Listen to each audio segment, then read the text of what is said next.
কবর খুব একাকিত্বের জীবন। আসলে মৌতের যে যন্ত্রণার কথা আমরা বলি না, এটা সবচেয়ে বড় বিষয়টা কি জানেন? এই শারীরিক কষ্ট তো আছেই, এই যে দুনিয়ার সবার থেকে বিচ্ছেদ, এটাই হচ্ছে যন্ত্রণা। সবার থেকে বিচ্ছেদ না, সবার থেকে বিচ্ছেদ হয়ে চলে যেতে হয়, এটা সবচেয়ে বড় যন্ত্রণা। মানুষ একা থাকতে চায় না। জেলখানায় যে মানুষকে বন্দি করে রাখে না, একাকিত্বের কষ্টে মানুষ বলে একা একা, আমি একা, কেউ নেই আমার সাথে। এটাই, এর উপর যদি আবার টর্চার করা হয়, রিমান্ড দেওয়া হয়, তাহলে কি অবস্থাটা হবে বলে। এ হলো কবর, এ হলো কবর। একটা ঘটনা বলে শেষ করে দেই, যে একজন ব্যক্তি মারা গেছেন, আর মুসা আলাইহিস সালামের সময় বানু ইসরাইলের কোনো এক নবী, আমি ঠিক নাম বলতে পারবো না যে কোন নবী, কারণ নামটা হাদিসে আসে নাই, কোনো একজন নবী আল্লাহর কাছে দোয়া করছেন, আল্লাহ মৃত মানুষের সাথে আমার একটু কথোপকথন করায় দাও। আমি জাস্ট একটু কথাবার্তা বলতে চাই যে মৃত মানুষরা কেমন আছে বা তাদের অবস্থাটা কি আমি জানতে চাই।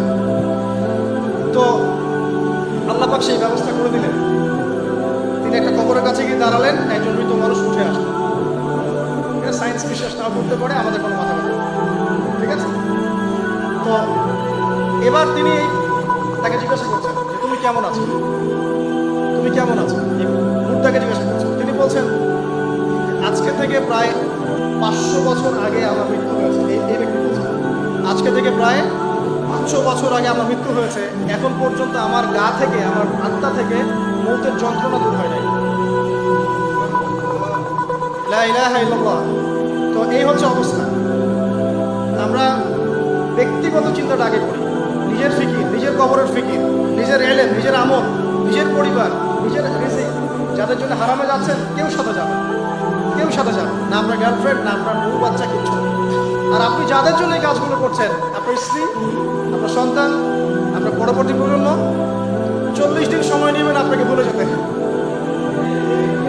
40 দিন সময় নেবেন আপনাকে ভুলে যেতে। দেখে নিন, এগুলো তো শুধু মায়ার বাঁধন, মায়ার বাঁধন না, মায়ার বাঁধন।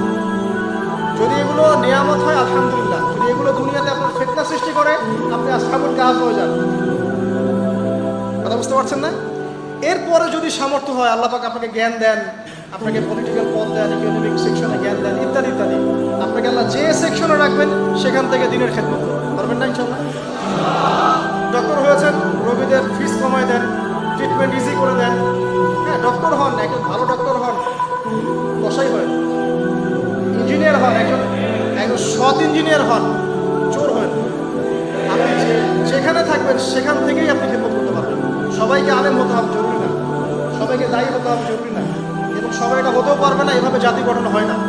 আগে বলছি, বিভিন্ন সেকশনে মানুষ আমাদের লাগবে, এবং প্রত্যেকটা সেকশনেই তাওহীদপন্থী ইমানদার মানুষ লাগবে।